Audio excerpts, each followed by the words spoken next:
కలియుగ వైకుంఠమైన తిరుమల సప్తగిరులపై కొలువై కోట్లాది మంది హిందువుల ఆరాధ్య దైవంగా వెలుగునొందుతున్న వెంకటేశ్వర స్వామి సన్నిధిలో జరిగిన అపచారం కేవలం ఒక కల్తీ వ్యవహారం కాదు. అది సనాతన ధర్మం యొక్క గుండెపై జరిగిన ఒక వ్యవస్థీకృత గొడ్డలిపెట్టు.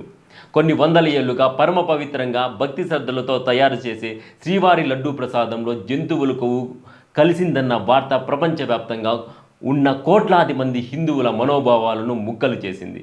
ఇది కేవలం రాజకీయ వివాదం కాదు, ఇది ధర్మానికి మరియు అధర్మానికి మధ్య జరుగుతున్న పోరాటం. గత 5 ఏళ్ల వైఎస్ జగన్మోహన్ రెడ్డి పరిపాలనలో తిరుమల తిరుపతి దేవస్థానం తన దైవత్వాన్ని ఆధ్యాత్మికను కోల్పోయి రాజకీయ పునరావాస కేంద్రంగా మారిందనే విమర్శలు నిజమని తేలిపోయాయి. జగన్మోహన్ రెడ్డి ముఖ్యమంత్రిగా ఉన్న సమయంలో ధార్మిక విలువలు తెలియని వారిని, అన్ని మత భావజాలం ఉన్న వారిని టీటీడీ బోర్డులో నియమించడం ద్వారా ఈ వినాశనానికి అంకురార్పణ జరిగింది. ముఖ్యమంత్రి పదవిలో ఉన్న వ్యక్తికి అన్ని మతాల పట్ల సమాన గౌరవం ఉండాలి. కానీ ఒక హిందూ పుణ్యక్షేత్రం యొక్క పవిత్రతను కాపాడాల్సిన బాధ్యతను విస్మరించి అక్కడ రాజకీయ స్వార్థానికి, కమిషన్ల దందాకు తెరలేపడం జగన్మోహన్ రెడ్డి చేసిన మొదటి అపచారం.